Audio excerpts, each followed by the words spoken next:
Coming up, it's a test and more launches. The first amazing results from Juno are in. And we've got a great interview with the WayPaver Foundation. All of that and more coming up on this episode of Tomorrow. Good morning. How's everything up in the sky? Stand by.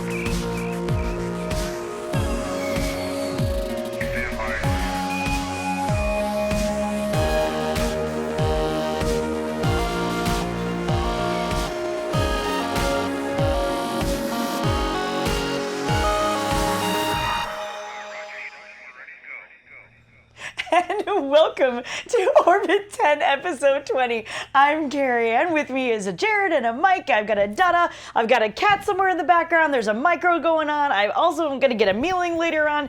We got a lot of stuff going on because, of course, we were off last week. But before we get into all of the things that happened in the last 2 weeks, so many things. I want to give a huge shout out to our Escape Velocity patrons. These are the people who have contributed $10 or more to this particular segment of this particular episode. Thank you, thank you, thank you. Without you and everybody contributing to Patreon, most of these things would just simply not be possible. If you would also like to contribute to Patreon, feel free to head on over to patreon.com/TMRO. As I have previously been assured by both of my co-hosts here, we will get through this as quickly as humanly possible. We will. While still not skipping any details that you are really going to want to know. Yes. So, first off and foremost, I feel like we did some launches. Mike? A few? Yeah, there was quite a few launches. Holy cow. So I guess we should just take this in chronological order, I guess. Absolutely. And the first one here actually didn't quite get all the way into orbit, but it did reach space. And what we're talking about is the maiden flight of Rocket Lab's Electron rocket. So let's check out the footage of that.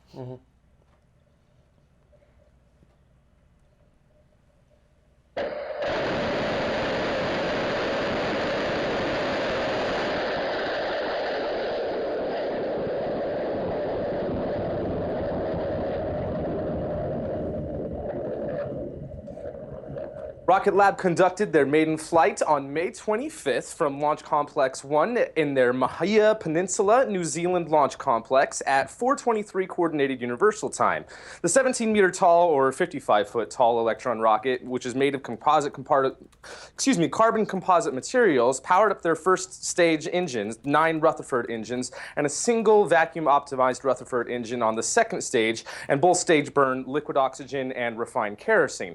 Now, this particular flight, as I said, failed to reach orbit as expected, but it did reach space on a suborbital flight. Rocket Lab has not provided any info as to whether or not the rocket failed, or whether or not it even did fail, if it was just not fast enough, or if it was on a wrong trajectory, or if it was intentionally a suborbital flight. Either way, though, the company is very happy with the results that they got from this test, and they plan several more test flights before launching paying customers. Now, Electron is designed to meet the small satellite market and is projected to be able to deliver about 150 kilograms or 330 pounds into about a 488 kilometer or 351 miles sun-synchronous orbit for only $4.9 million per launch. Once operational, that'd probably be one of the cheapest rockets on the market for that payload class. So congratulations to Rocket Lab for having this successful test. Hopefully their future ones are able to get to orbit successfully as well. Yes. Round of applause in case. Round of applause. Yeah, that's the punniest thing that I do. Okay. So let's move on to other launches that did, in fact, reach their final destination. Yes. So, next on the docket is Soyuz. Is that correct? Yes, and this actually happened on the same day as the Electron test. This was a Russian military launch with their Soyuz 2-1B rocket, and this happened from the Plesetsk Cosmodrome. So let's check out the footage from that. There's not a whole lot.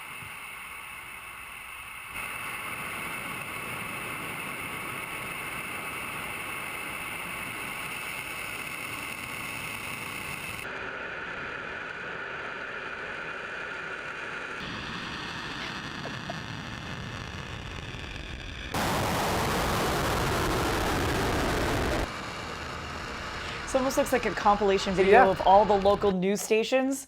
Like, we got this angle, we got this angle. All right, let's just, if we put them all together, we kind of get a launch. Yeah. But yeah, it was all just the military things, and that's all we got was just the takeoff itself. This was a military launch. It was called Tundra. It's part of their early missile warning system. Nice. And Plesetsk Cosmodrome is in northwestern Russia, north of Moscow, and kind of a little bit to the east of that. But anyway, this is the second satellite in that series, and we do know that it is based off of their Yamal communications satellites.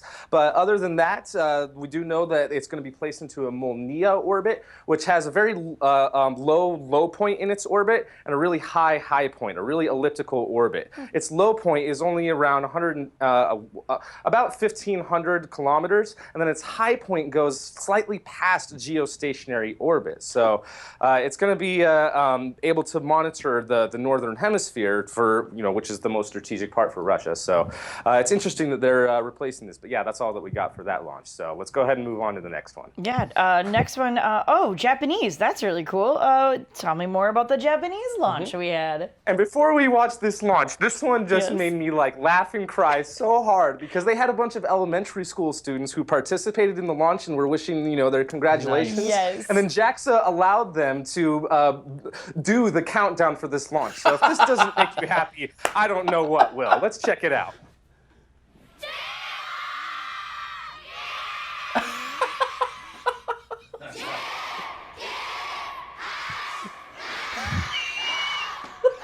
This is so great.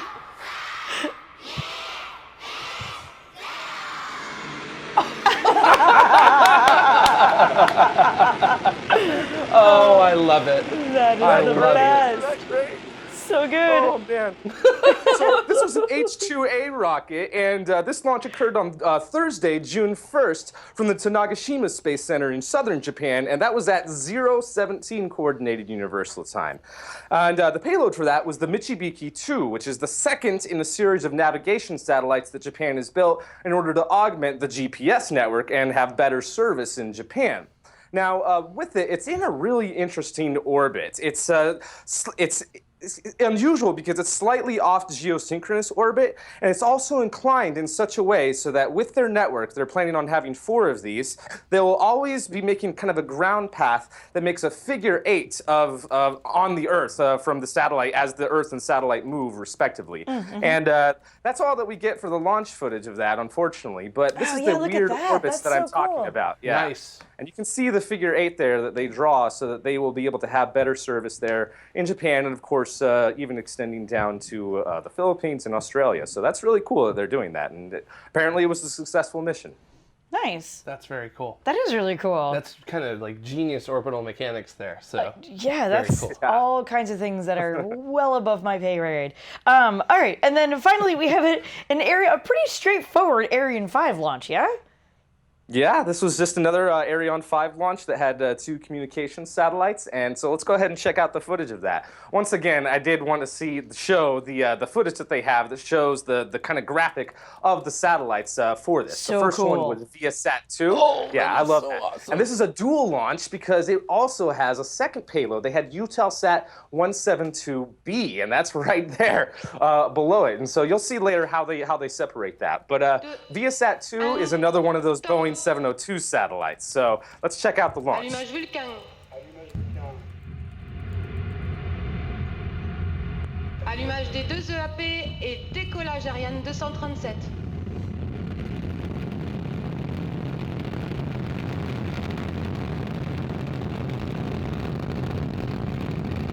Oh, it's so reminiscent of shuttle during a night launch. Yeah, a night launch. Yeah, absolutely.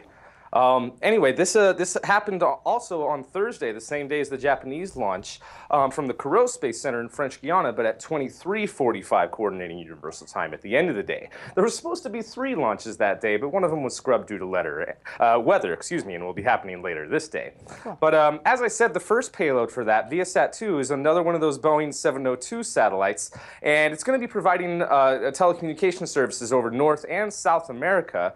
But Eutelsat 172b is actually a new Airbus design, who is Boeing's competitor. It's called the Eurostar E3000E, which is all electric. It's pretty much Airbus's version of an all-electric satellite vehicle. And in a little while here, you'll see once they do the payload deployment, it has a really, really cool robotic arm that has these ion thrusters at the end of it, so that they can have directional thrust and angle the robotic arm around without having to reorient the spacecraft to move it in any direction they want. So you already saw the Viasat-2, which was deployed there, and there's their Slidus, I believe how you pronounce it, payload adapter, and then the Eutelsat 172b deployment. And there is one quick little animation right here that kind of shows what I'm talking about with that robotic arm. And, you know, even though it's just a simple piece of technology and they're not really making much of a big deal out of it, I think that that is really innovative and really a good idea. So that way you can always have your solar panels pointed, you know, and collecting the most amount of sunlight. You don't have to reorient the spacecraft in order to be moving around and making order some adjustments. So even though this was just a communication satellite launch, I did find that part really interesting. Yeah, no, for sure. Cool. For sure. All right. Anyway, that's it for launches. All right. You have a whole minute to take a break. Jared, we're going to make you talk now. Okay, it's time. You ready? Yeah. All right, what's your first? Jupiter. Okay. Because Jupiter is the king of the planets. Jupiter is so awesome, and we got our first official data release from the big data sets we've been getting from Juno. Now, Juno has been at Jupiter since entering orbit on July 4th, 2016.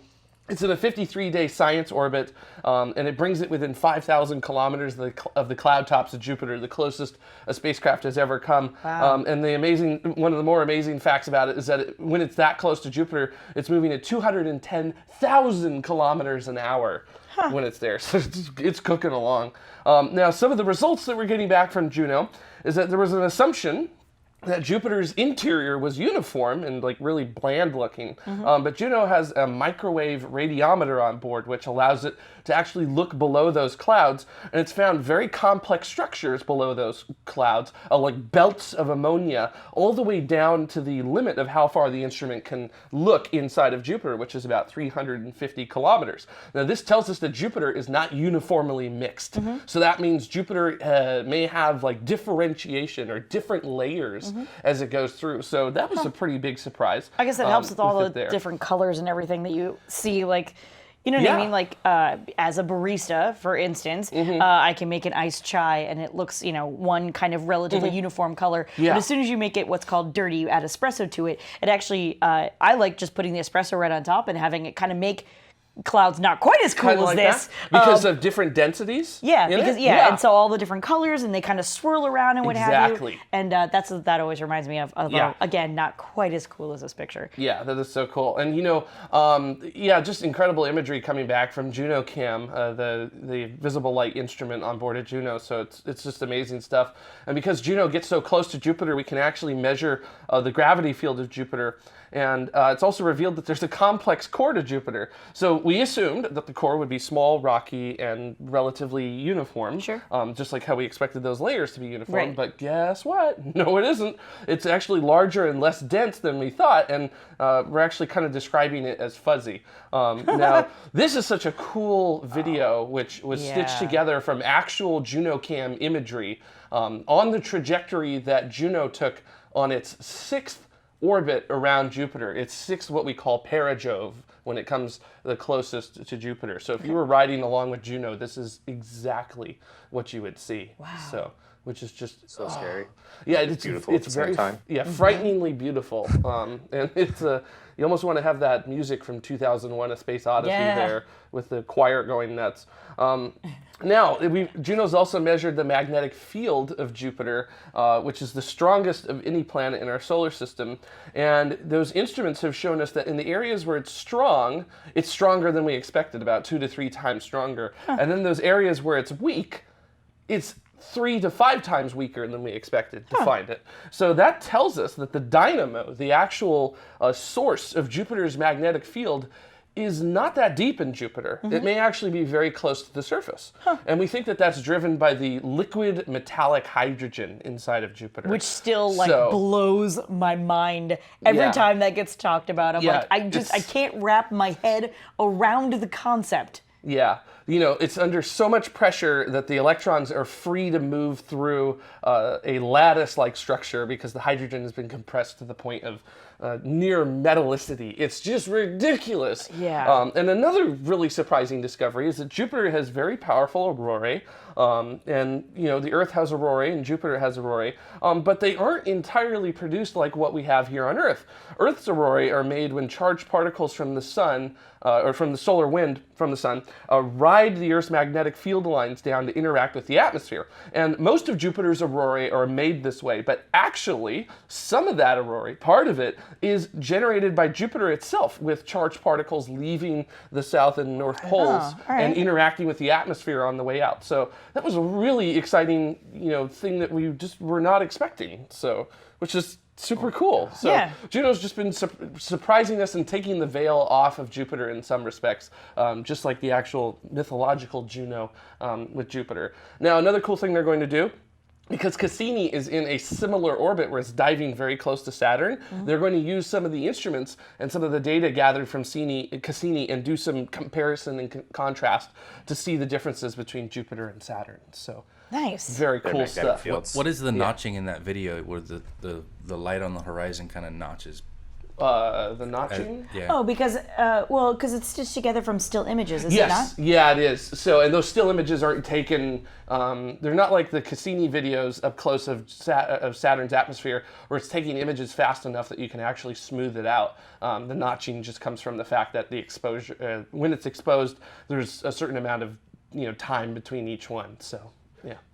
So very And cool. even that orbit that we saw, wasn't that it's over 53-day orbit, right? Yes, it is. So, and Juno. So that notching on the planet itself, that was just like the planet rotating and the different perspectives that it got from the sun, right? Yeah, a little bit. When Juno's in its science phase, it literally goes from the North Pole to the South Pole of Jupiter in under 2 hours. Oh, wow. So, because like I said, it's moving 210,000 kilometers an hour. So it's really pushing the speed limit in terms of it's very close to the fastest any probe has ever moved before. So, Wow. yeah, just look at the data. So, by the way, that's very close to actual real color too. The southern and northern polar regions of Jupiter, the clouds do have a bluish tint to them, and that was very surprising. And it's very surprising because we can't see those regions from Earth because of the tilt.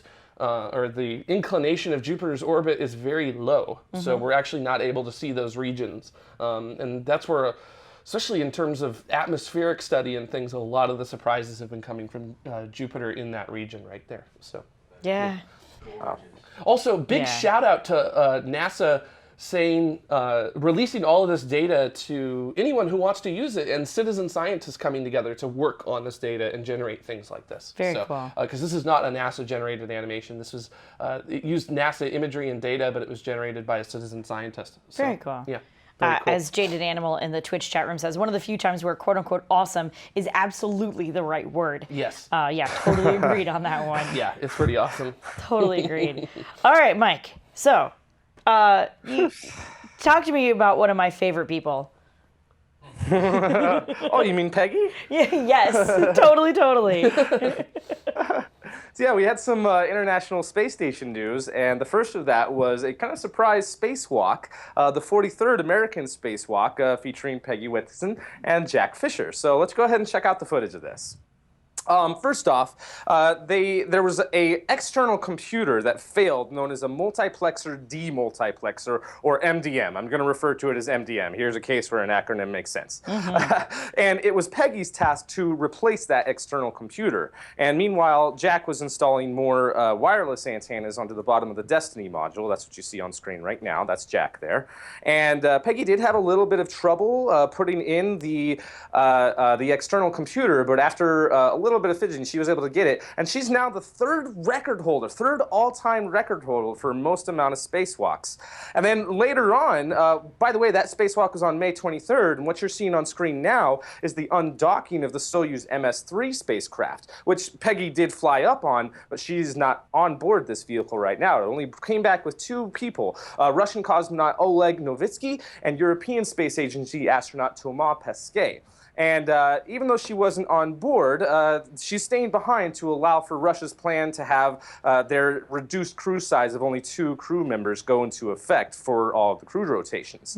So a few hours later, the Soyuz MS-03 spacecraft landed safely on the steppes of Kazakhstan at 14:10 Coordinated Universal Time, just a couple hours after undocking.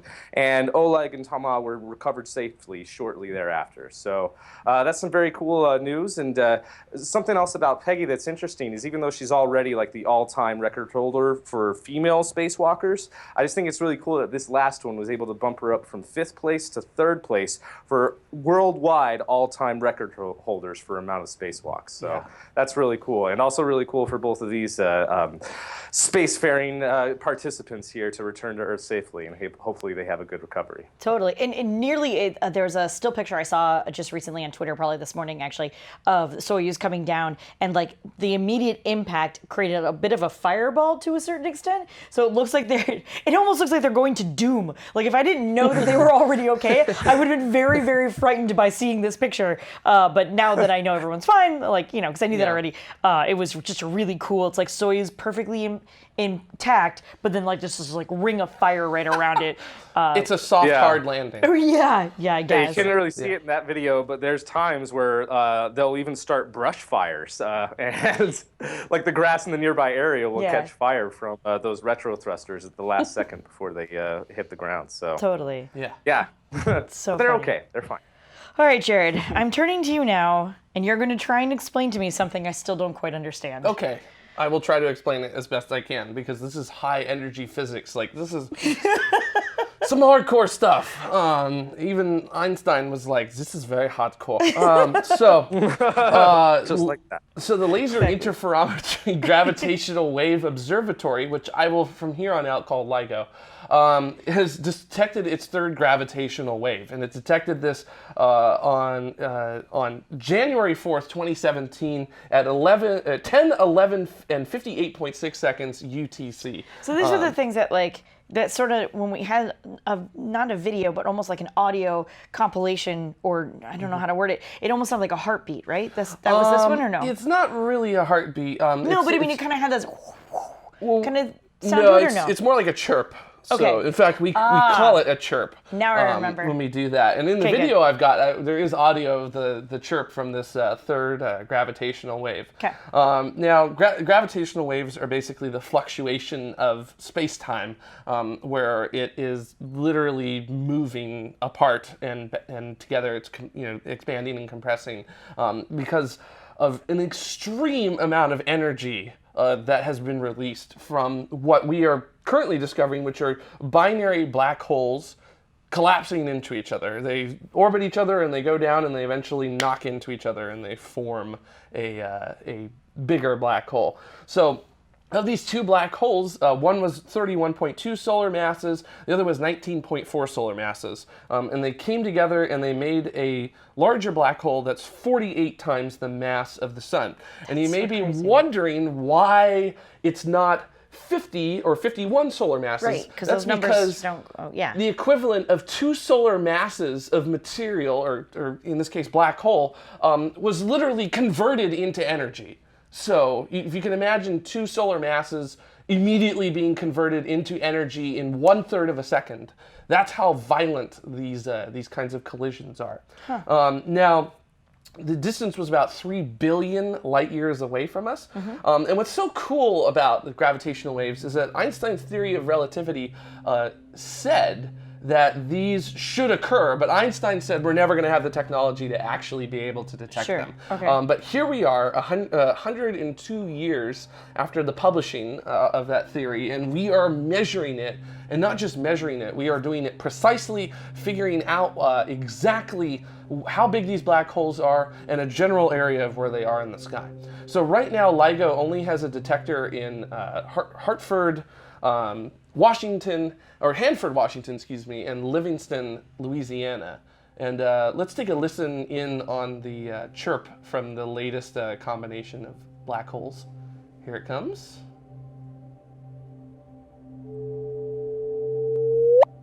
And that's... I remember that video now. Okay. So, so that's what they sound like. So if we convert that, the warping of space-time into sound, they make like this whoop kind of sound about them. So, which is pretty awesome. Which makes that what was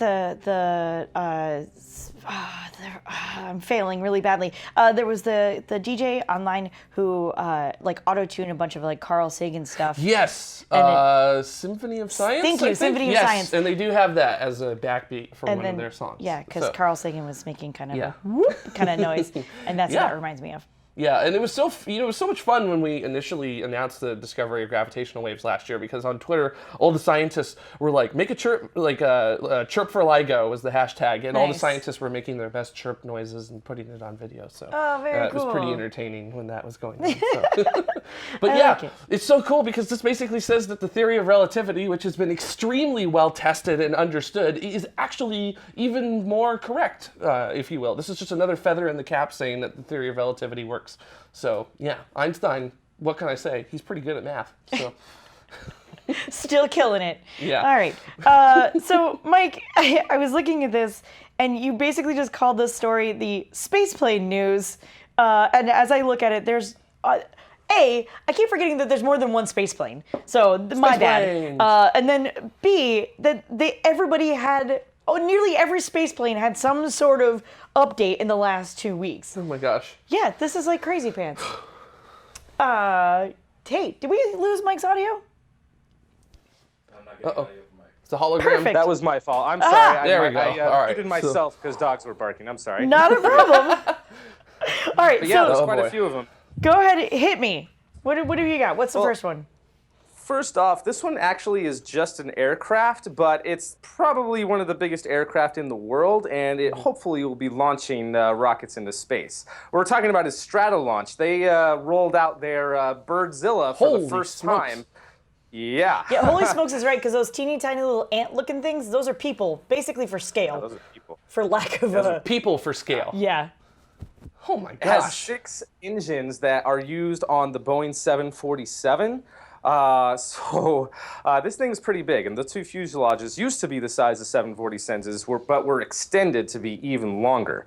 Now, with this, they are going to be starting ground tests, and they're going to be doing a lot of fueling tests to make sure that they have the weight and balancing right before they begin doing taxi tests and then engine tests before finally doing their first flight of this vehicle. The company hopes to do that in 2019.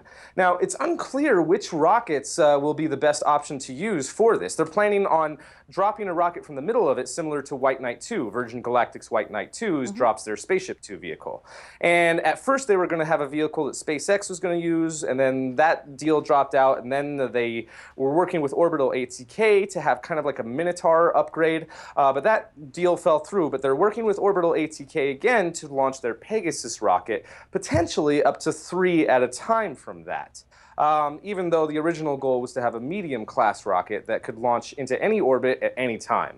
Now, Stratolaunch claims that they're looking for other partners as well, and pretty much any different rockets that they can, and they're not in a exclusive contract with Orbital ATK. So hopefully they will have something that comes out. I remember when this proposal first came out, it seemed like a really great idea, but now that things are kind of unclear as to which rocket they'll be using, it's kind of up in the air right now. But in any case, this is still a huge aircraft, and I hope that they're able to do some really cool things with it and finish up their tests. But In other news, meanwhile, Sierra Nevada Corporation has successfully passed the third integration milestone for the Dreamchaser program under the second Commercial Resupply Services program, CRS-2, that NASA is doing to resupply the space station.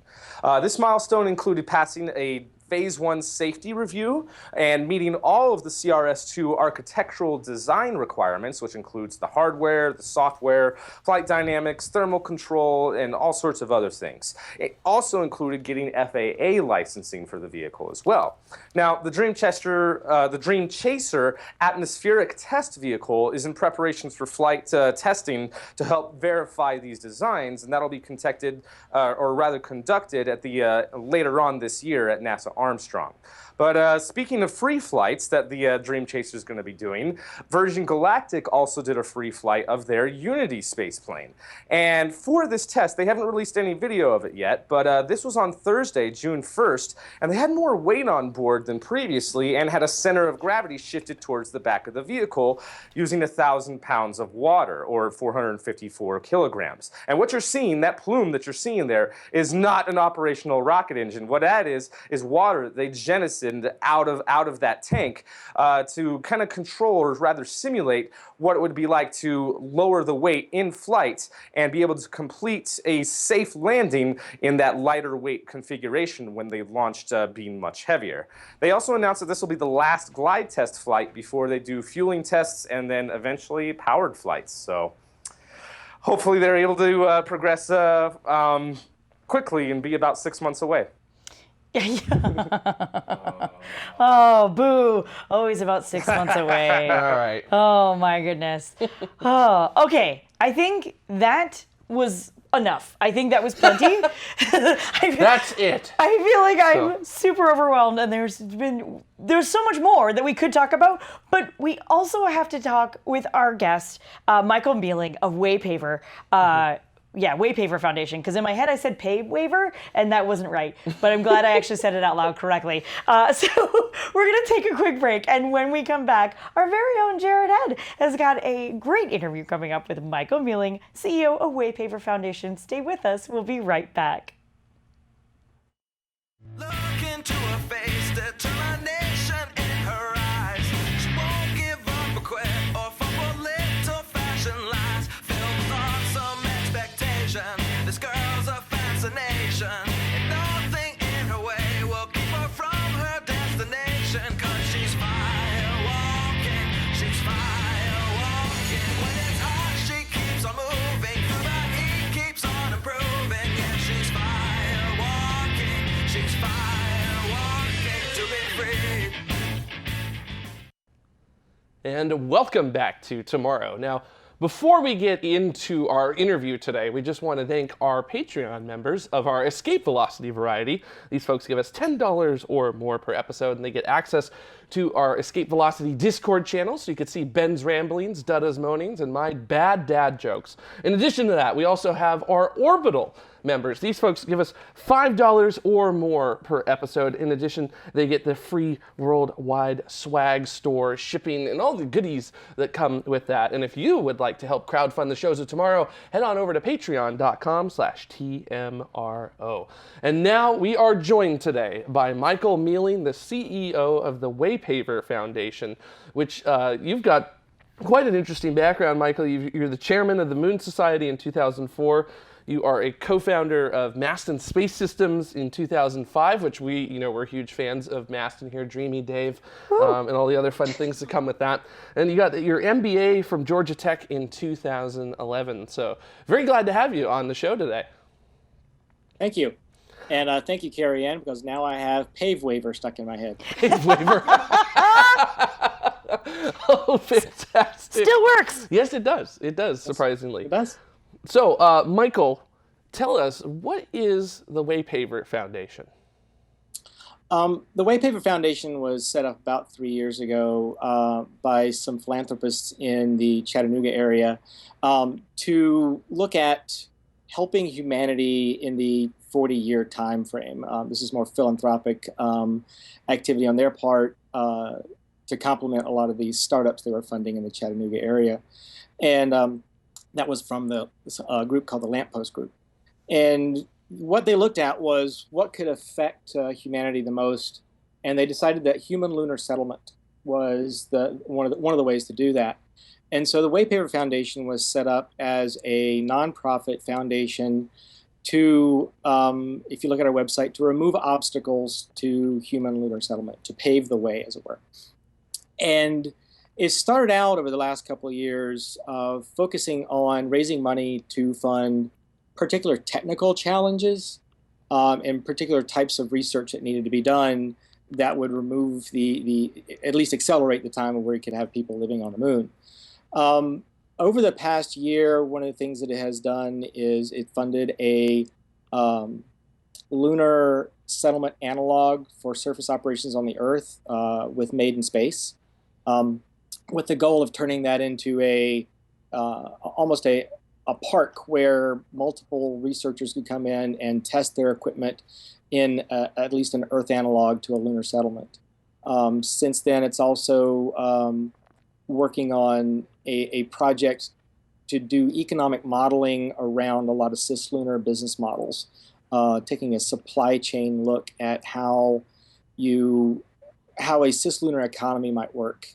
Yep, that picture right there shows you what a supply chain-oriented business model would look like, where we use agent-based modeling, which is a fancy word for what you do when you play SimCity.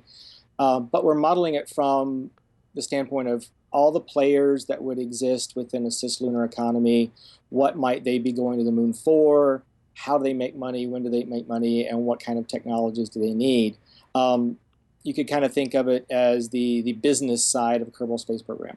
That's cool. Beyond that, one of the things that I am currently doing with the WayPaver Foundation as new CEO is retooling the foundation's fundraising, making it a lot more horizontal, going out and raising money using crowdfunding mechanisms, actually doing some of the work, the economic modeling work we're actually doing internally, and talking to other partners within with some universities, and potentially with possibly the FAA.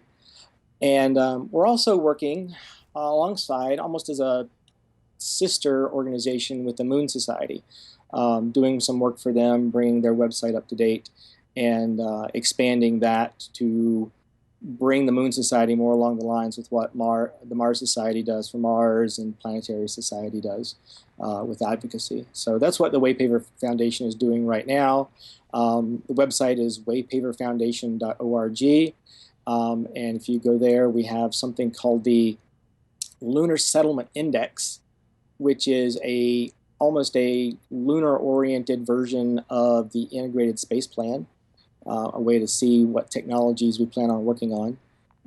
And there's also a donation button. So that's what the WayPaver Foundation is up to right now.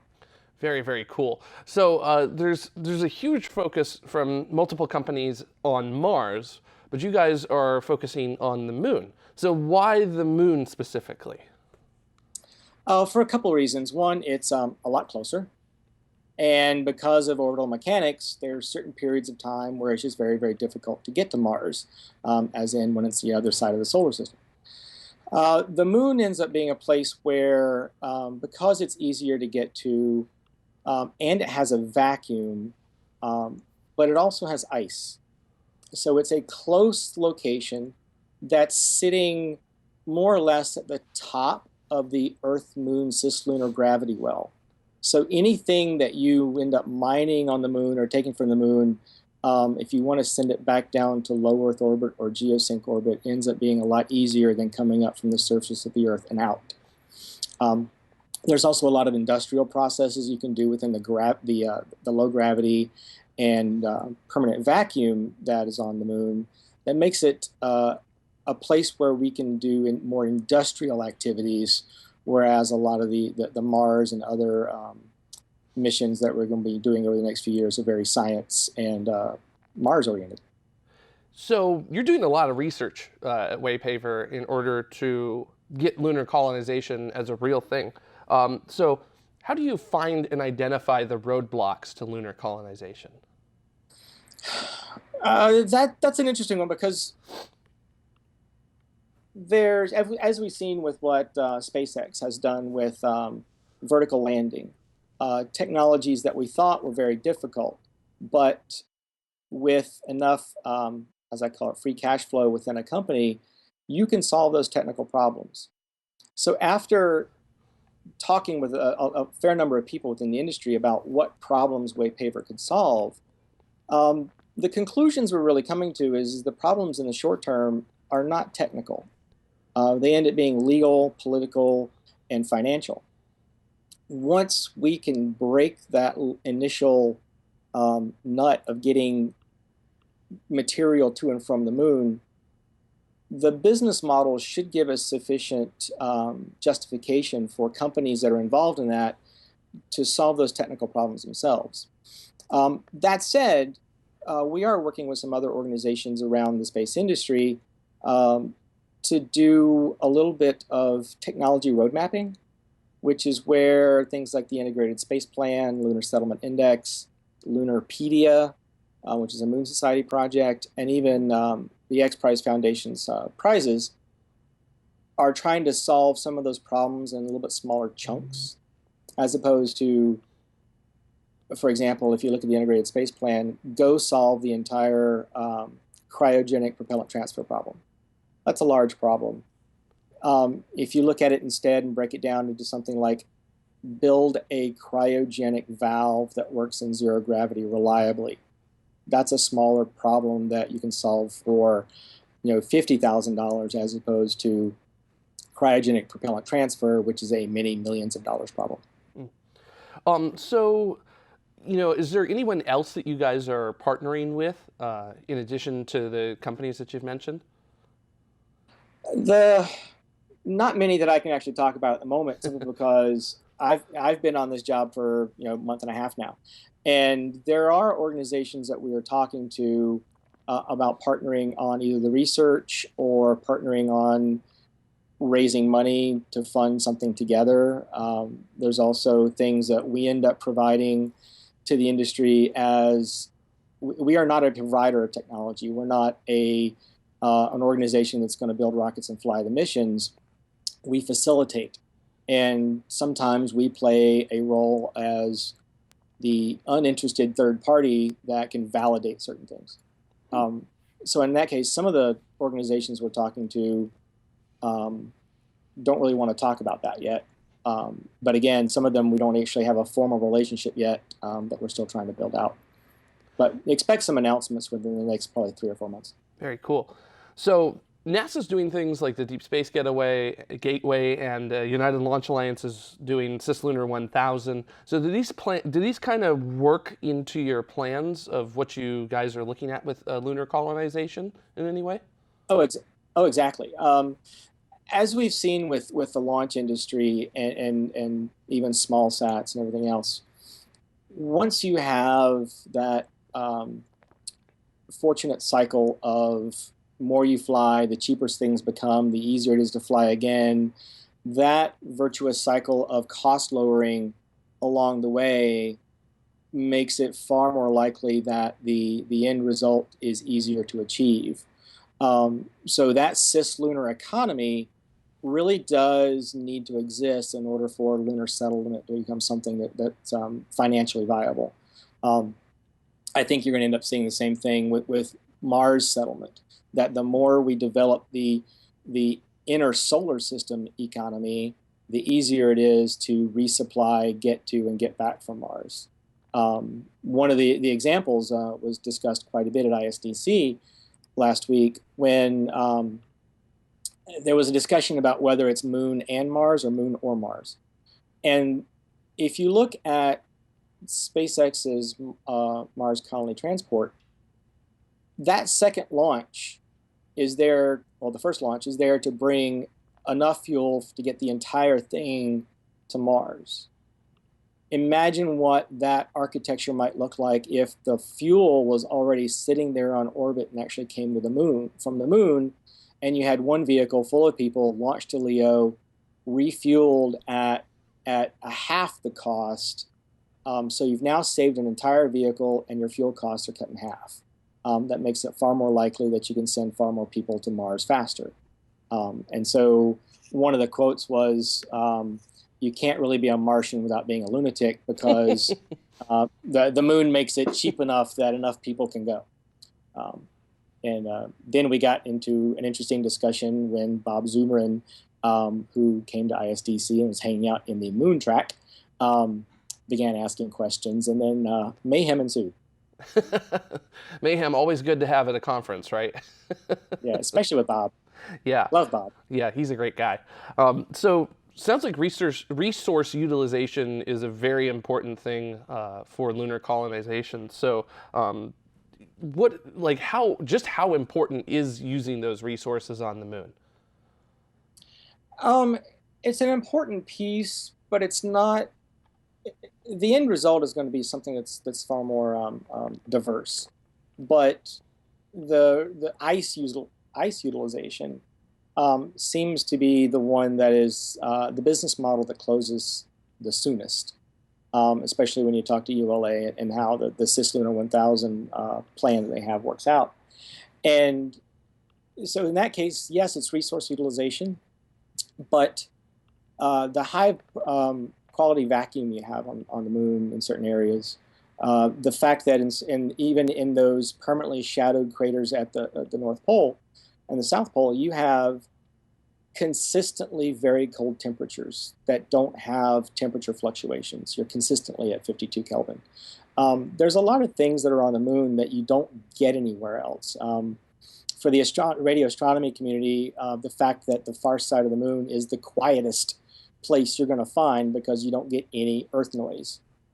So that cislunar economy is going to be a lot more diverse, but I do think that the initial business case that's going to close is the ice utilization for fuel.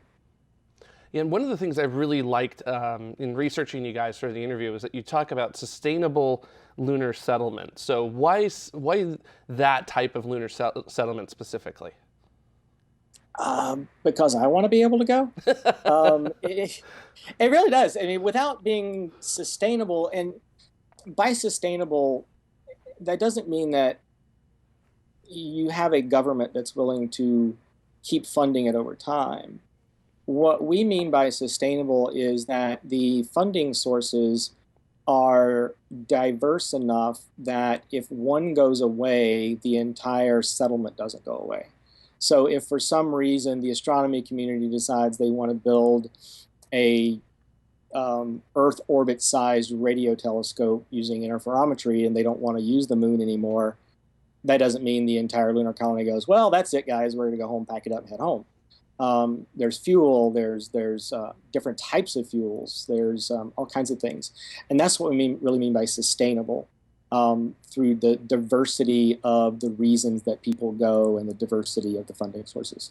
So it's not just going to go. You're going because there's a multitude of things that you want to do on the moon. Yeah, right. And there's a multitude of reasons that people want to go. Some people want to be able to go because that's where they want to live. They want to live and work there, regardless of what the particular employer that they work for is there for. That person may decide that that's where they want to live for the rest of their lives, and that's what we're all talking about. You know, it's Elon talking about a multi-planet species, and the rest of us is we want humans living on the moon, dying on the moon, being born on the moon, and possibly never setting foot on planet Earth. Same goes with Mars. Same goes for the clouds of Venus and Titan. You know, it's people want to go for various and a lot of different reasons, and the more sustainable it is, the more we can support all of those different reasons. So I'm going to jump into the chat room with our hodgepodge of questions that we get from them. So one comes from Anomaly. Since we're talking about the resources, they had a really good question. Do you think the moon's helium-3 is a truly valuable resource to return to Earth? I am not an expert on helium-3 fusion, but when you look at all of the different fusion research that is going on, for example, within Lockheed of all companies, within Europe, no one is really utilizing or depending on a helium-3 kind of system. And so it could be, but it's not going to be something that closes a business case within the next 30 or 40 years. As the joke goes, fusion is always 10 years away. And so, but that said, when you create such a sustainable cislunar economy, you may get to the point where helium-3 resources on the moon become cost competitive, and therefore it becomes useful to put money into fusion research using helium-3 because the resource is now available. If you were to do it now, you would also at the same time have to set up an entire launch infrastructure to be able to get enough to make that fusion process economically viable. So at least my thought is maybe not now, but once we are pulling off fuel from ice at the poles, you have created 90% of the infrastructure necessary to bring helium-3 back as well. And at that point, fusion research around helium-3 would probably become economically viable. Yes, so another cool question from Sergeant Enzyme is asking, does tourism factor into the lunar economy? Oh, sure, because SpaceX already has 2 lunar tourists. They're not going to land, but they're going to go around the moon. It's enough of an issue that NASA has already had to figure out how to create rules around visiting Apollo sites. I just have this vision in my head of red velvet ropes sitting around the Apollo 11 site, and a docent standing there, giving the interviews on what happened because people didn't believe that we actually did that. Yeah, tourism, but again, even when you look at the estimated price tag for the SpaceX flights for the 2 people wanting to go, it is going to be for the very rich. So I think it's going to be initially you'll see these 2, and you probably won't see many more until we can actually land reliably and stay for a little while. Because when you're writing that kind of a check, you want that vacation to last as long as possible. But again, the more we fly, bring back ice, the easier it is to justify going there to stay for a while. One of the easiest ways and cheapest ways to travel on the planet Earth is getting a ticket on a cargo vessel as a passenger. They do take a few of them. They're very, very cheap. It takes you 2 weeks to get anywhere, but if you want a cheap way to travel in a shipping container. So Rebel Ace Friesland has a really interesting question that I would like to ask you. And that is, what are potential enterprises on the moon that we don't really talk about at the moment? One of the interesting ones, there's a great paper by Ken Murphy from 2012, I believe, that's on Space Review, where he goes through some of the other ones besides ice. The high-quality vacuum makes it very easy to make certain kinds of glass that don't have problems with the deposition of atmospheric oxygen and nitrogen into the glass when you make it. If you can make glass in a vacuum and make a lot of it, you can make some things that we can't make on Earth economically. Made in Space is doing some stuff with making fiber optics on the International Space Station in low gravity that makes for unique glass properties. One of the ones that I've kind of thought of, if I could get my hands on some lunar regolith, in a lot of places, regolith has a lot of aluminum oxide, which is the main component of sapphires. And I'm just imagining an entire line of lunar platinum and lunar jewelry. I don't know if it's going to last a long time. It'd be a novelty market. Ice.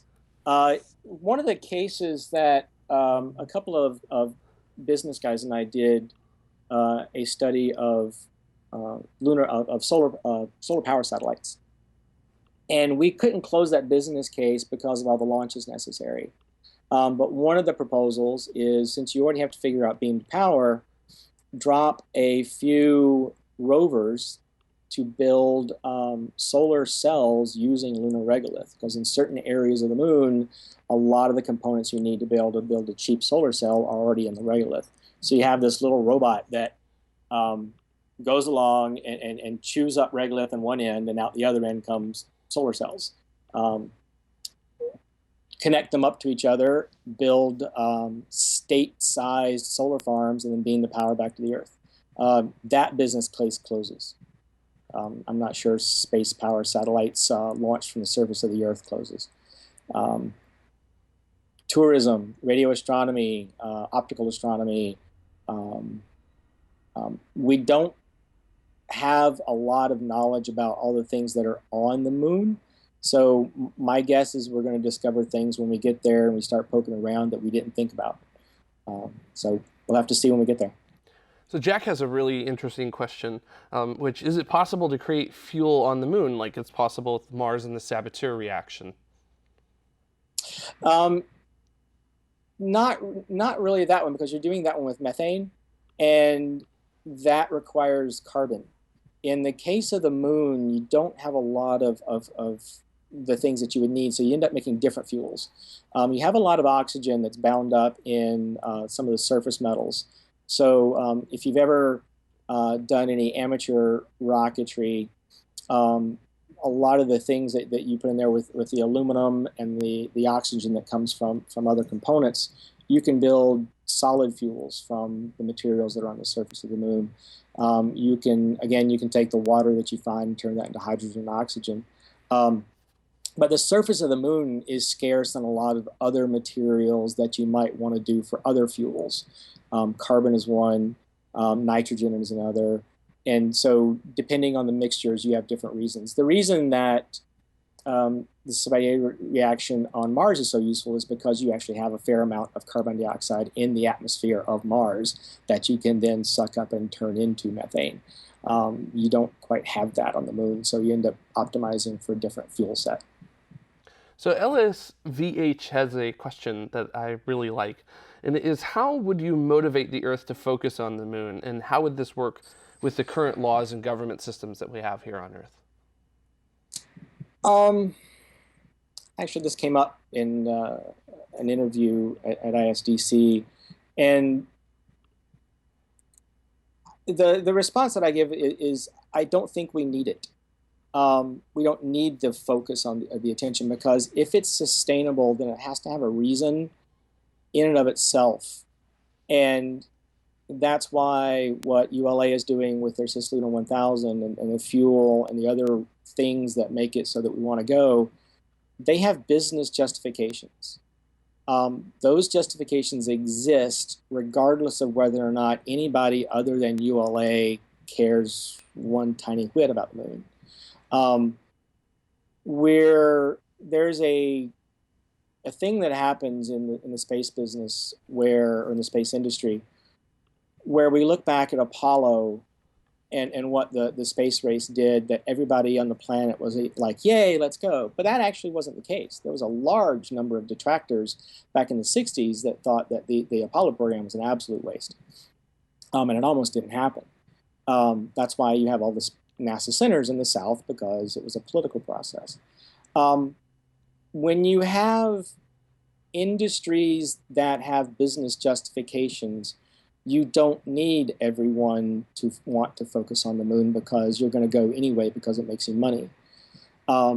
That's why the entire New World was founded. It was all about justifications that weren't altruistic, and people went here to live, to escape, to make money, to convert people to Christianity. And there was a lot of different reasons that people came. I'm a little bit of a history buff when it comes to exploration.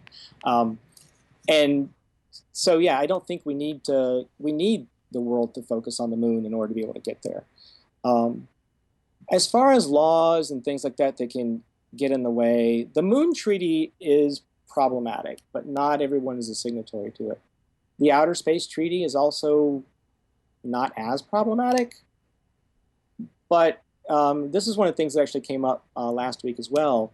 Jan Warner, who is the Director General of ESA, was asked in a session that he was talking about the Moon Village.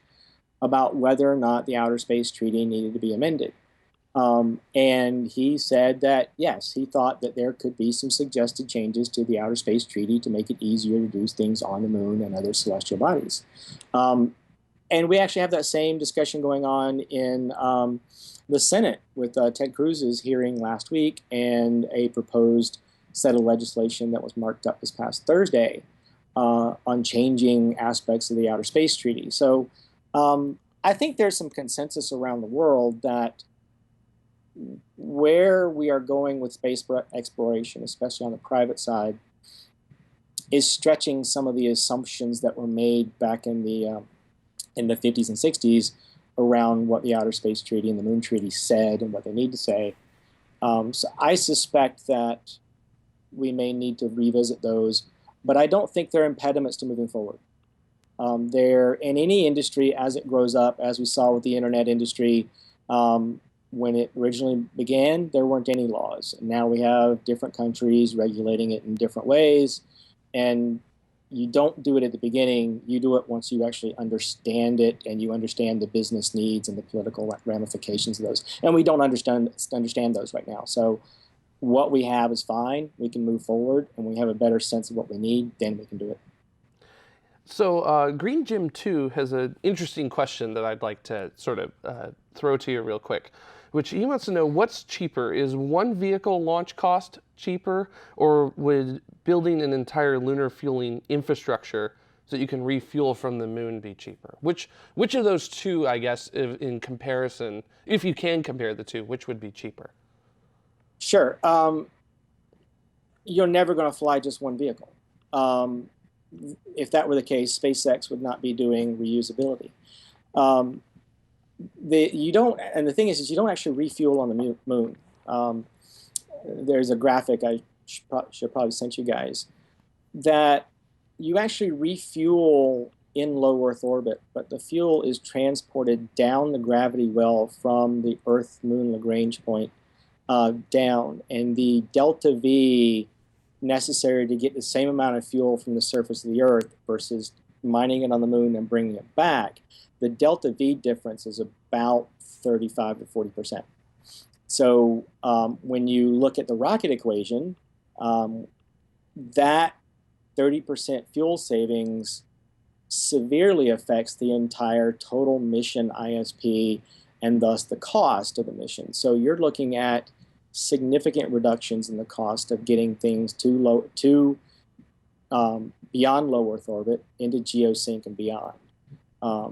So the cost of one vehicle, if you had a mission that only needed one vehicle, and that was the only mission anyone was ever going to fly, and there was no reason to ever fly another mission again, yeah, you build that one vehicle, that's the one vehicle you build, and it would be cheaper than building that infrastructure. But, the assumption is we have other places we want to go, and we're going to be launching more and more beyond low Earth orbit, and using that ice from the moon cuts that delta V necessary, cuts the cost of that fuel significantly. So LSVH has another interesting question, kind of going back to the governing, because I read The Moon is a Harsh Mistress by Robert Heinlein in high school, and it was a fascinating book about that. And LSVH wants to know, do you think people on Earth will still be in charge of people on the moon, or will the moon kind of become its own separate entity? I don't know. That requires economic and resource independence, and that's a very difficult thing to do.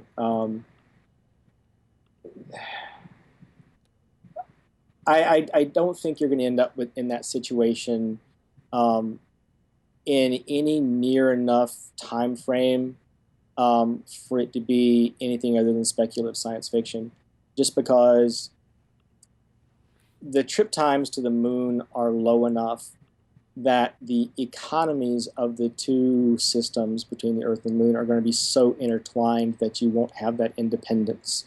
Mars might be another issue entirely, because it has some of the volatiles, the carbons, the other things that you could do to make that much more independent.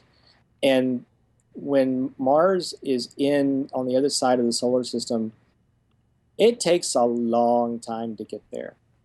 And that independence may end up creating a self-sustaining system faster. But I don't see the moon being that self-sustaining. So space historically is a very expensive thing to do. So how are we going to end up paying for all of this amazing stuff that we want to do at the moon? By reducing the costs. And that's the key is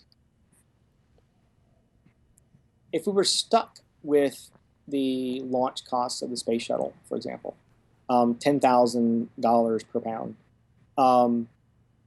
there is hardly any actual enterprise that is economically justifiable at that cost unless somebody's subsidizing that cost, and then you're just a government program. There has been this thought that if you could reduce the cost of launch by an order of magnitude, you can start enabling a lot of new businesses. And that's actually proven to be the case, because that's what SpaceX has done. They've lowered the launch of cost by an order of magnitude. Elon is working on lowering it by another order of magnitude. That goes from 10,000 to 100. And that means that with the costs not being as high, you now open up large number of enterprises that before just simply couldn't exist. So it's not a matter of finding things that justify spending $10,000 per pound. It's figuring a way to get rid of that $10,000 per pound and make it $10 per pound. Awesome. Michael, we've got some general questions that we always like to ask all of our guests at the end of the interview. There's no right or wrong answers to these. Just go ahead and give us whatever answer you've got, and we'll start off. Our first question, I think I already know how you're going to go with this one, but I'm just going to go ahead and ask it anyhow, which is Moon or Mars first? Both. Both. Oh, okay. Would you go? Oh, hell yeah. My wife would not like that answer, but yes. She did say I could go as long as I promised to come back. Yeah, good promise to make. Now, when do you think humans will first land on Mars? Oh, Lord. From my time at Maston, I learned early on not to make predictions like that. Whatever Elon says. Excuse me. Whatever Elon says, and then add 30%. Okay, gotcha. Yes, I think that's called the... That's very well. I believe that's called the Musk effect, if I remember correctly. So, when do you think humans will set foot on Mars again? Or sorry, not Mars, the Moon again? Okay, that one I want to be able to answer, but I don't. Okay, humans on the Moon again.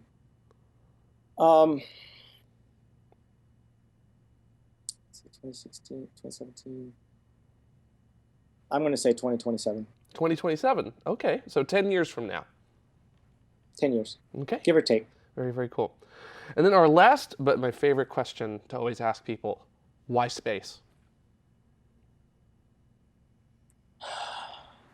So like I said, one of my things I've done some research on is why have we done it previously?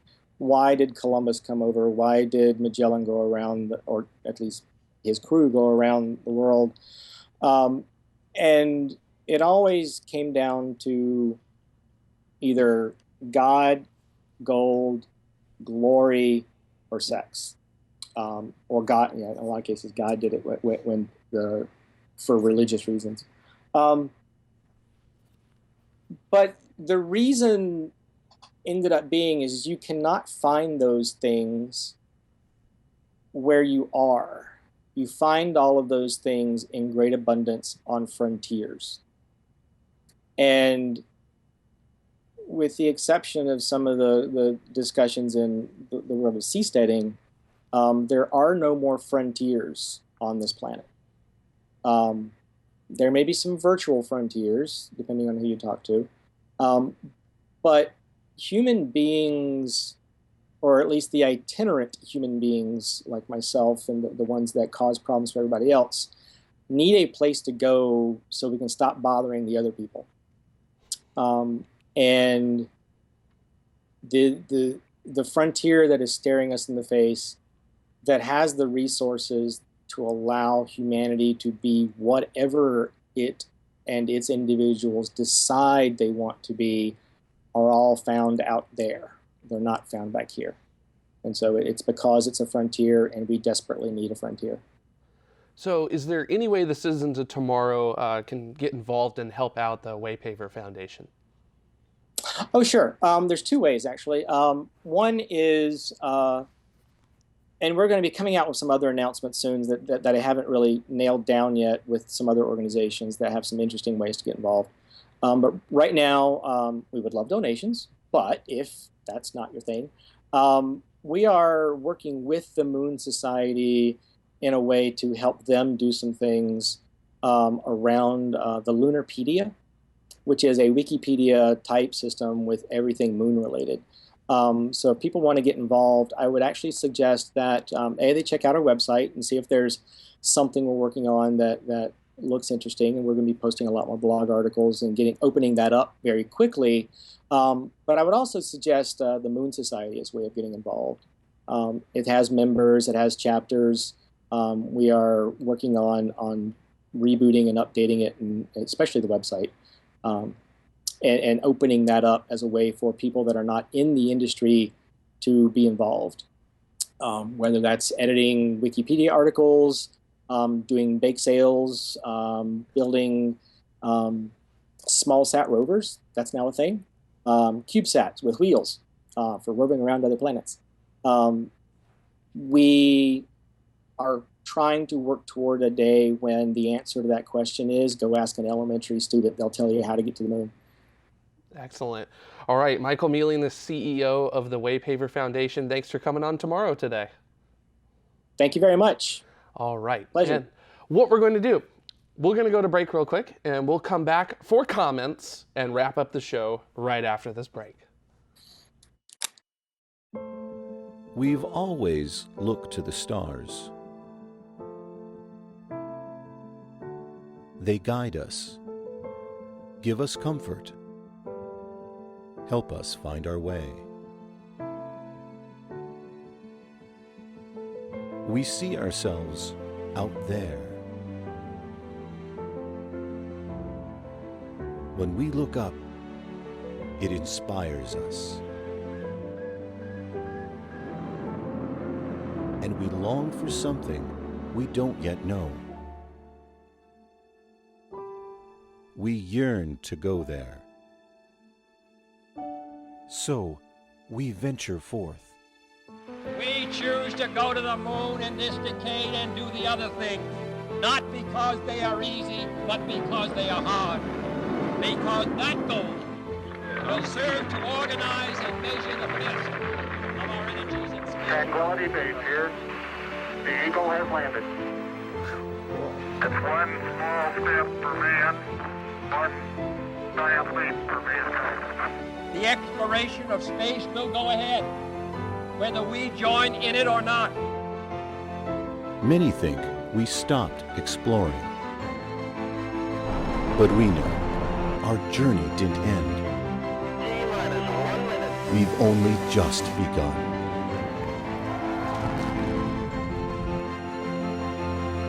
Orion is functioning perfectly at this point.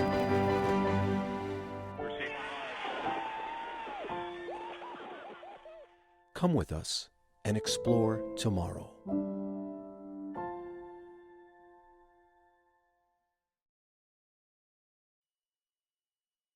And welcome back after that break. I love that video. It just makes me want to cry every time.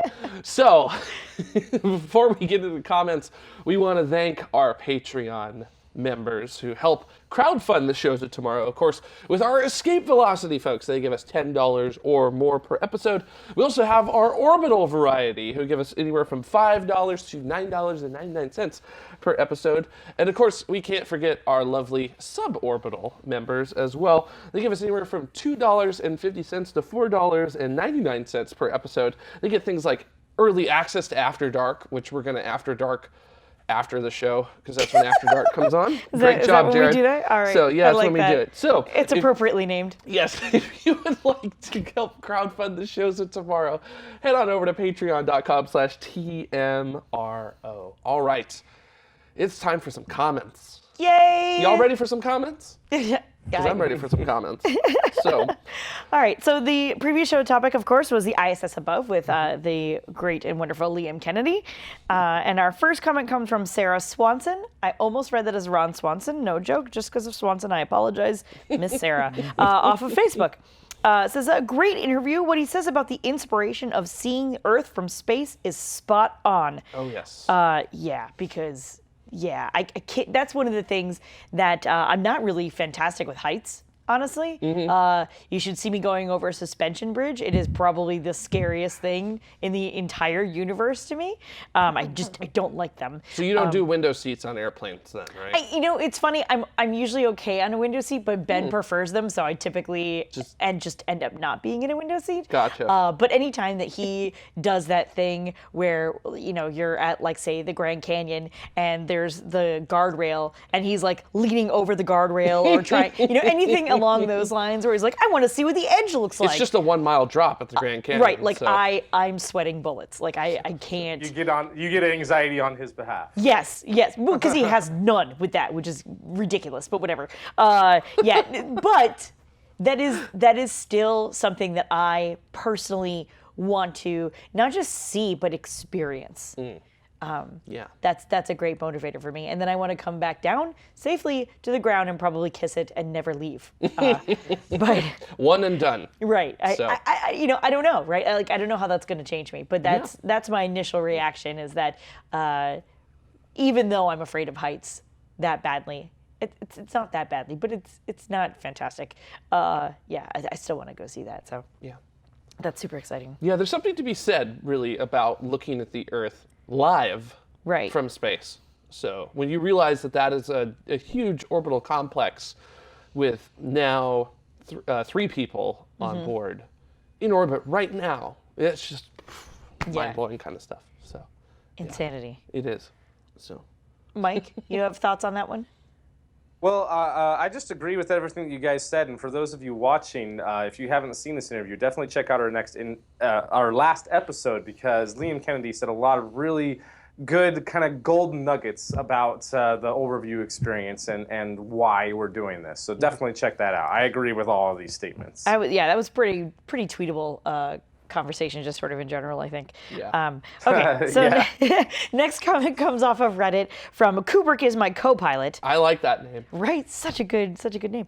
Okay, this one's gonna be for you, Jared. I can tell right away by all of these gigantic words. The geophysical definition of a planet makes the most sense. If you could just add qualifiers to distinguish among different classes of orbit, i.e. a traditional planet in a direct stellar orbit is a primary planet.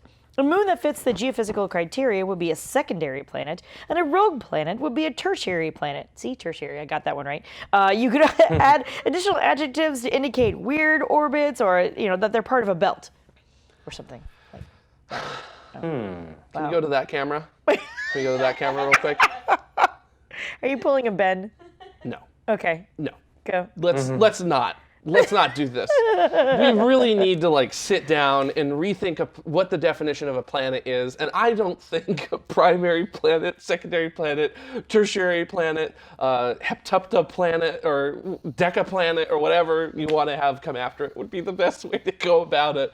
But in all fairness, I'm going to say this, which is that I'm definitely not the kind of person that you should have attempting to develop these geophysical definitions.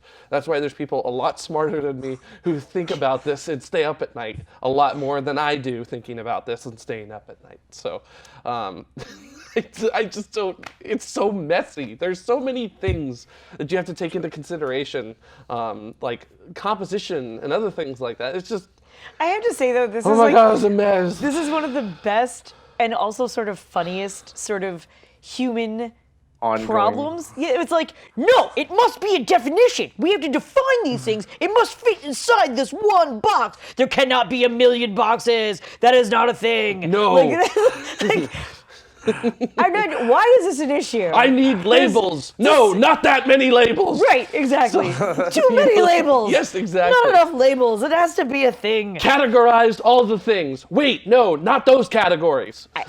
Right. Yeah. This just, Yeah. it's like, yeah, okay. Yeah. Let's just compromise and call everything stars. We're Cool. a terrestrial star, everybody. Did you Why know not? that? It's fine by me. I'm totally okay with that. Breathe. I know Jared's gonna lose Breathe. Breathe. Breathe. I'm out of here. it. Oh God! That's it. Oh, we lost Jared. I'm tired of this. Every week we go through this. You've broken Jared, internet. You know what? The next time we have a space up in Los Angeles, I will do a little pod. Yes. To determine the official space up definition of what makes a planet a planet. Nice. And then you can do a T-5 talk on it. Yes. Awesome. So, and I'll do a T-5 talk about why it's wrong. So. All right. Oh, I love it. Space is boring. Next comment comes off of YouTube from a one Mr. Kneeling, not Mr. Mealing, Kneeling. Says ISS above in public spaces would be cool. Yeah, it would. Yes, it would. Yes, it would. Or like on a billboard, just driving around and just like, oh, hey. Right, we have Look those at that. digital Yeah, right billboards now. freaking everywhere Cool. right now. Yeah. Right? We should get a crowdfunding series going. Wouldn't to that cause try more accidents? It could cause more It could accidents, cause I more suppose. accidents, But it would be cool if it was super simple though, right? I'm sorry, I'm looking over at Dutta because I can make eye contact with him, and I can't make as much eye contact with you at the moment. Well, not Kat. If though, I but want to make still, eye contact with Dutta, I have to do this. yeah. You could, I mean, it could be something just as simple and easy as on the billboard, it's just, hey, International Space Station above your head at whatever time, right? Yeah. So it doesn't have to be the immediate, like, it's doing it right now! But definitely not like, look up right now. Right, no, not look up right now. Like, only Stop driving. Only you in Tesla Model X's. There, you guys can see it. Cool. Like there's no real good way to. But it would be kind of a cool thing to have, even if it was just on top of a billboard or on top of places and things that you see normally while walking around a city. You go, that purple light. What's the purple light for? You can walk up to purple light and be like, ISS is coming. In 20 seconds. Like, cool. That would be an interesting, cool thing to have, I think. Neat. Yeah, So, right? Yeah. I'd like that.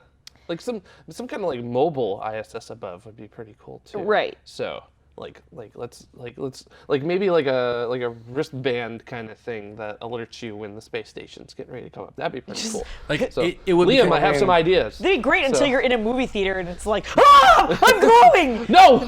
It would be cool in a public place like downtown Disney or something like that. Like you have lights that Yes. flash, and then ladies and gentlemen, boys and girls. Right. Focus your attention to the sky to see the International Space Right. Station flying overhead. That's what we do at Griffith. Oh, that's cool. We'll announce it throughout the observatory and just be like, the space station will be going overhead. If you'd like to see this, please head out to the front lawn. Yeah, Chris Radcliffe is saying Times Square. Yeah, something like that. Any place, I think, where there was a lot of people, that could be a really cool thing. But yeah, just throughout cities, just in general, to have something like that. Because then eventually it would become recognizable, whatever it was. Yeah, it's pretty cool. Or wherever you are, Yeah. as Dada's saying. That'd be sweet. So. Oh, that's funny. Okay, so next comment comes off of YouTube. Basically, we just all agree. Yep. Yeah. Next comment comes off of would be YouTube from Pat B. Quote unquote expendable configuration, or in other words, you're condoning SpaceX to throw trash in our oceans. Stop selling this illusion of space travel. You three clowns would be in a huge uproar if I took a barge of my trash out to the ocean and dumped it. Yeah, I would. Yeah. And it's what I will personally say about this comment, because I I saw this and I sort of laughed because I don't know how serious this person is being. So I'm not trying to detract from any sort of seriousness you had in this comment. But I looked at it as sort of funny because we, and when I say we, I mean humans, have been throwing away and dumping crap into our ocean in the form of rockets for, I don't know, ever. Beginning. And so it's funny to me that there's like all of a sudden outrage now that, what do you mean you're just throwing it away? So there's that. If you're talking about the conservation and the preservation of our oceans, obviously that's very important. That's why there's all these different companies that are looking to reduce, reuse, and it's all of the things. It's not just like trying to save money by making a better product and being able to reuse it, but it's also so that we are not dumping things into our very, very precious oceans. Yeah. So there's that. And yes, of course I would be in a huge uproar if you decided to take all of your trash out onto a barge in the middle of the ocean. But I'm sure there's lots of people who do those sorts of things. I just want to say this, which is that if you get a rocket stage and it falls in shallow enough water, the ecosystem will take it over and you'll have a new coral reef maybe. Oh, that'd be cool. A coral reef of just rocket parts. Yeah. It's like what they do with some boats, They take the real rocket garden. They take deep... Oh, God. So good. It is the real rocket garden. For those of you who missed that comment from Mike. Yeah. I love it. I mean, I'm not sure. Are rockets, like the amount of material that rockets are contributing into the ocean, how does that compare to something like, say, the amount of runoff from one river in Los Angeles with something like that, Yeah, See, that's my kind of thing. It's like, it almost... Like, I'm gonna pull a Ben. I care, but also I also don't want to split hairs too badly about it. I'm gonna pull a Ben Credible here, and stay tuned for in the next decade or so, we might actually have Tomorrow Oceans, where this will be the first frickin' topic. Okay? Yes. Mark my words. We will put that down. We will live stream from a deep sea submersible. That will be trying to find parts from old rockets. The real rocket garden, as yes. Our hologram has suggested. We'll call up Jeff. We must find it. And we'll say, Jeff, let's go find some engines. Can we have like talks in the garden? Maybe. On Tomorrow Oceans. It's probably where he already has his secret meetings. I just sort of feel Although I did take this comment kind of tongue in cheek, and throwing rockets away is the cost of getting to space. And my kind of almost tongue-in-cheek reaction to this comment is that yes, it'd be in a huge uproar, but if somehow dumping a barge of trash into the ocean made a dolphin go to space, I think I'd be okay with it.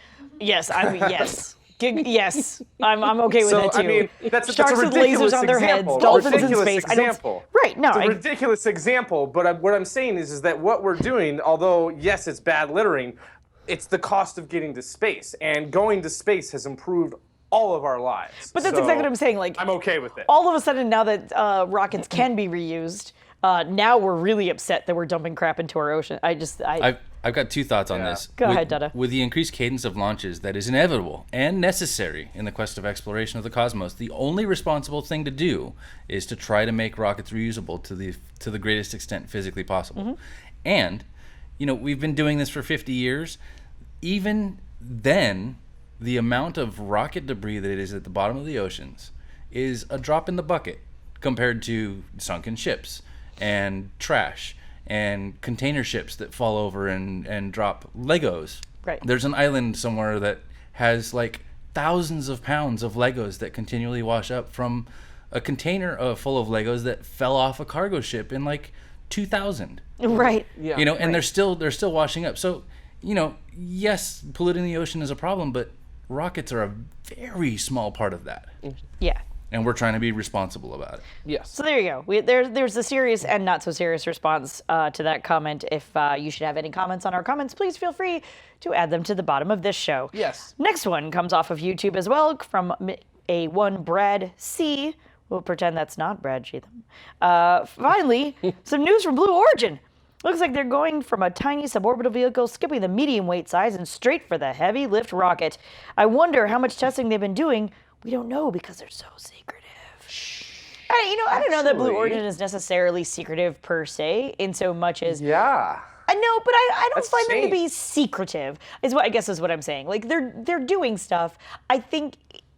I don't feel like if you were to walk up to their complex that they would be completely walled off and there would be security like 18 blocks ahead of you and you need a background check just to get into that buffers. You know what I'm saying? Like, I don't feel like they're being secretive. Yeah. I think like any company, they're doing stuff and they're testing stuff and you don't have to broadcast every frickin' test that you do. To me, yeah, like what Blue Origin is doing is they've got their head so deep in their work that they actually aren't really thinking about telling anybody about it. Right. Like, I'm busy. Don't bother me. I'm working here. Wait a minute, Wait a minute. Okay. Brad C., if you're watching this, go onto the Blue Origin website and sign up for their newsletter. Jeff Bezos has been writing pretty frequent updates on what they're doing. And at first it was just kind of more major announcements like, hey, we're about to do a flight of our new Shepard vehicle. But the last couple of updates have almost been boring, talking about individual pieces of hardware. The amount of information that they're sharing now is a lot more than they used to be. They used to be very secretive and used to, not share anything, even when they had an accident. They would only kind of announce stuff when they absolutely had to. But that's not the case now. And especially in the past couple of months, they're sharing a lot more information than they used to. So sign up for their newsletter, for sure. Nice. That is a must. Okay. See, there you go. Quick to the internet. Hold on, I have to go to the internet. All right, and last but not least, this comment also comes. Guys. No, that's. I went on the No, it's internet. fantastic. I love it. And I found this. Space Kyle in the chat room says blueorigin.com/interested, which is a great URL, even if that's not true. Last comment comes off of YouTube from It's Not True, which is also a hilarious username. Okay. I have the free ISS, or International Space Station app, and it kind of sucks. But I have a Raspberry Pi somewhere in my drawers of crap and made a countdown timer and got bored of it and just put it aside. I might have to dig it out and buy the software. It looks pretty cool. Yeah, I think you should. That'd do. I don't know if the discount is still in effect either. I don't either. And I know Yeah. that there are some people in our chat room that did purchase the ISS above from the last show, which again, 2 weeks ago, that have already received it. So I think that's kind of a neat thing. I hope you guys are enjoying that. Yeah. Very cool. Chris Radcliffe in the chat Just room. the software would probably be cheaper anyway. Yeah, probably, right? Mike, with your facts and action items. Oh, I know. I know. Pshaw, he says. Pshaw. Right? So good. All right. So again, last but not least, we definitely want to make sure that we give a huge shout out to our ground support team. These are the patrons that have given us up to $1 or $1 more. Sorry. You get your name in the show, of course. You get access to Google Hangouts and all that other fun stuff. And you help really, really support this show from the bottom up, as it were. Yes. So thank you, thank you, thank you. Hopefully I've given enough time for you to be able to find your name on the slate. Otherwise, just press pause and find it then. Next week, The Incredibles should be back with us. Actually, our guest, I'm kind of excited about this one. This is going to be Paul Hildebrand, who's doing the documentary Fight for Space. So there's going to be a lot of, I already have questions, and I barely know what we're talking about. So. Yeah, this is going to be sweet. Yeah, right? Yeah. So I think that's about it for all of us here. I think that is. We're going to go ahead and roll into After Dark. As Jared aptly put it, it is the show after the show. So if you're watching live, of course, join us. And if you are a Patreon member, you shall get it in the And join us next week when we've got Paul Hildebrand on. Thanks for joining us, guys. We'll see you next week. Bye. Thanks. See you later. Bye.